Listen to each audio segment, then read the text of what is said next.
చైతన్య రథం ప్రేక్షకులకు వీక్షకులకు అభిమానులకు స్వాగతం సుస్వాగతం నమస్కారం. కేసీఆర్ దత్త తండ్రి అయితే జగన్మోహన్ రెడ్డి దత్తపుత్రుడు కేసీఆర్కి. వాళ్ళిద్దరికి అవినాభావ సంబంధం ఉంది. 10 ఏళ్ళు ముఖ్యమంత్రిగా చేసిన కేసీఆర్, 5 సంవత్సరాలు ముఖ్యమంత్రిగా చేసిన జగన్ రెడ్డి. వాళ్ళిద్దరి బంధం ఫెవికాల్ బంధం. ఈరోజు ఫెవికాల్ యాడ్ ఒకటి చూశాను నేను. సేమ్ అట్లాగే ఉంటారు ఇద్దరు. దోచుకోవడంలో దాచుకోవడంలో వారిద్దరు వ్యవహరించిన తీరు ఒకే రకంగా ఉంటుంది.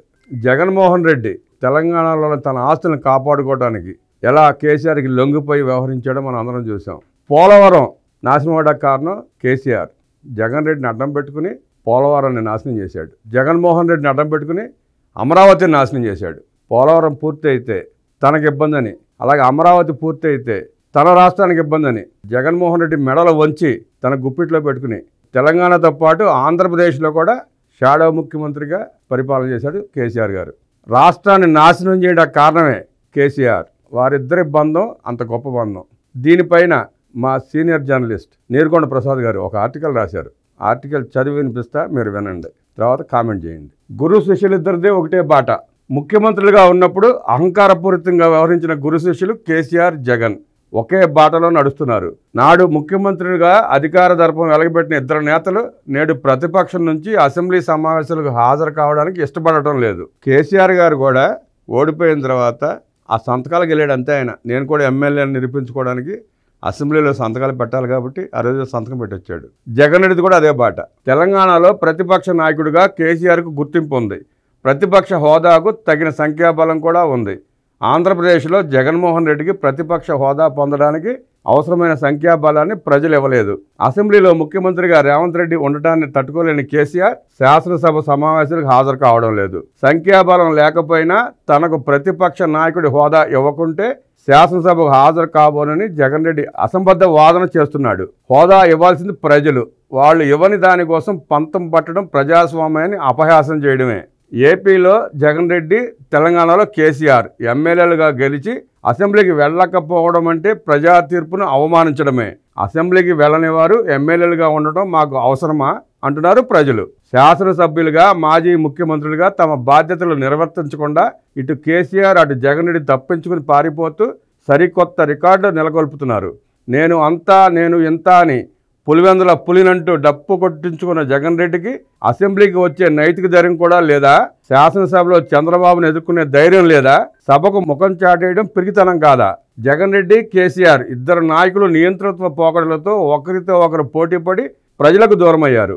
60 రోజుల పాటు అసెంబ్లీకి రాకపోతే సభ్యత్వం రద్దవుతుందని మొక్కుబడిగా అసెంబ్లీకి వచ్చి సంతకం పెట్టి 10 నిమిషాల్లో వెనుతిరిగారు వైసీపీ ఎమ్మెల్యేలు.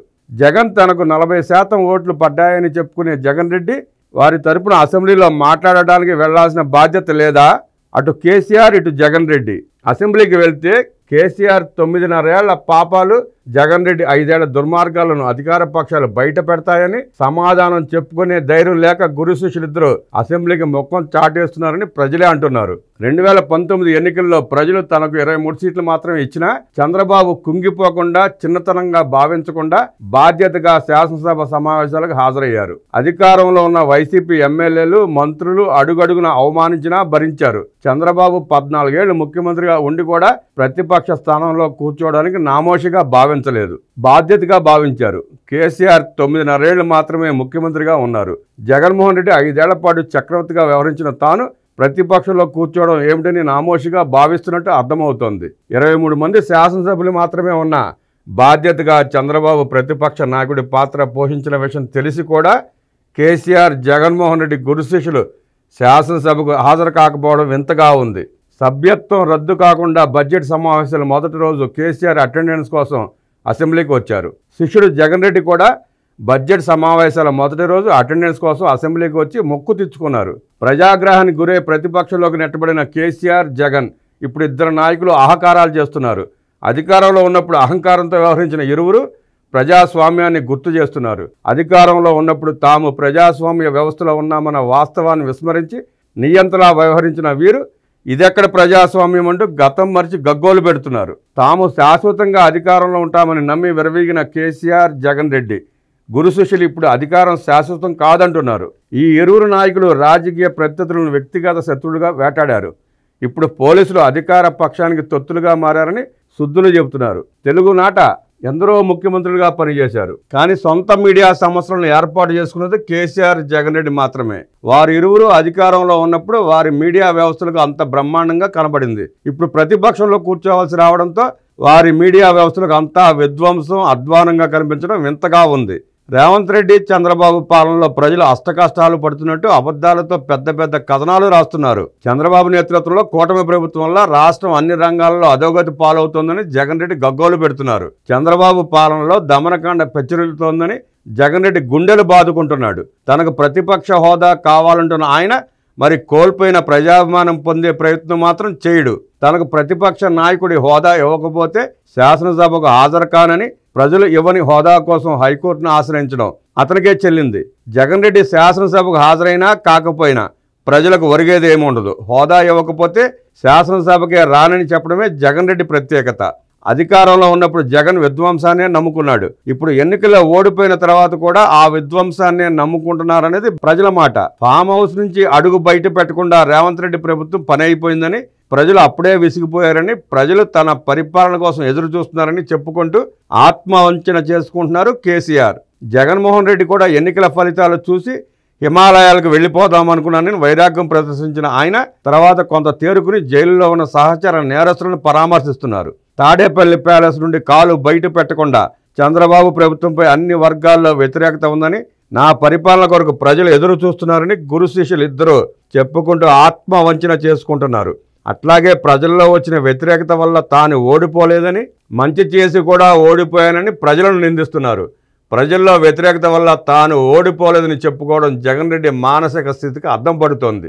మంచి చేసి కూడా మరీ ఓడిపోయామని ఆయన చెప్పుకుంటున్నారు. తన పాలన ఎలా సాగిందో 60% పైగా ప్రజలు తనను వద్దని ఎందుకు అంతగా తిరస్కరించారో కూడా తెలుసుకునే ప్రయత్నం చేయకుండా జగన్ రెడ్డి అసంబద్ధ వాదన చేస్తున్నాడు. జగన్కి కావాల్సింది అధికారం, ధనం, అధికారం కోసం ధనం, ధనం కోసం అధికారం అన్న సూత్రాన్ని పాటిస్తున్నాడు. అందుకే శాసనసభకు హాజరై అనవసరంగా సమయం వృధా చేసుకోడు. ఆయన రాజకీయం లాభం, ధనలాభం లేకుండా ఏ పని చేయడు. అసెంబ్లీలో ప్రజా సమస్యలపై ప్రశ్నించడానికే ప్రతిపక్షం ఉందన్న నాటి సిద్ధాంతాలపై జగన్కి నమ్మకం లేదు. తాడేపల్లి ప్యాలెస్లోనో, బెంగళూరు ప్యాలెస్లోనో సేద తీరుతూ అబద్ధాల రచన చేస్తుంటాడు. జగన్ రెడ్డి ఎత్తుగడలు, అబద్ధాలు ఎన్నో రూపాల్లో ఉంటాయి. నిజంగా ప్రజా సమస్యల పట్ల బాధ్యత ఉంటే ప్రతిపక్ష హోదాతో సంబంధం లేకుండానే సమావేశాలకు హాజరై ప్రజల పక్షాన నిలబడి పోరాటం చేయడం జగన్ బాధ్యత. కానీ ఆ బాధ్యత నుంచి తప్పుకుని సమావేశాలు బహిష్కరించడం అంటే అసెంబ్లీకి వెళ్లే ధైర్యం లేక, అధికార పక్షానికి సమాధానం చెప్పలేక పారిపోవడమే. ప్రజా సమస్యలను ప్రశ్నించడానికి అసెంబ్లీకి వెళ్ళినప్పుడు ఎమ్మెల్యేలుగా ఉండటానికి జీతం మరియు ఇతర అలవెన్సులు పొందడానికి అనర్హులు. ప్రజా తీర్పును, సభను గౌరవించే లక్షణం లేనప్పుడు శాసనసభ్యులుగా కొనసాగడం ఎందుకు? అసెంబ్లీకి హాజరై ప్రజల సమస్యలపై చర్చించి పరిష్కారానికి ప్రభుత్వంపై ఒత్తిడి తీసుకురావడమే ఎమ్మెల్యేల పని. అంతే తప్ప రాజ్యాంగంలో ఎమ్మెల్యేలకు ప్రత్యేకంగా వేరే పనులు కేటాయించలేదు. ఏదేమైనా జనం ఇవ్వని ప్రతిపక్ష హోదా కోసం తెగ గింజుకుంటూ అసెంబ్లీకి రానని మొండి పట్టడం ప్రజాస్వామ్యాన్ని పరిహాసం చేయడమే. ఈ సందర్భంగా ఈరోజు ఒక స్టేట్మెంట్ ఇస్తూ అసెంబ్లీకి రాను, నా ఎమ్మెల్యేలు రారు అంటూ ఎమ్మెల్యేలకు కూడా ఆదేశాలు జారీ చేశాడు జగన్మోహన్ రెడ్డి గారు. దీనిపై 10 మంది ఎమ్మెల్యేలు విస్తృతంగా చర్చలు జరుగుతున్నాయి. అనర్హత ఏర్పడి ఉప ఎన్నికలకి వెళ్ళాలి. ఉప ఎన్నికలకు వెళ్తే గెలిచే పరిస్థితి లేదు. మొన్న కోట్లు ఖర్చు పెడితే అట్టట 10 మంది గెలిచారు. ఇప్పుడు ఆ 10 మందిలో కనీసం ఒక్క సీటు కూడా గెలిచే పరిస్థితి లేదు. జగన్మోహన్ రెడ్డి పులివెందుల సీటే 50% వచ్చింది.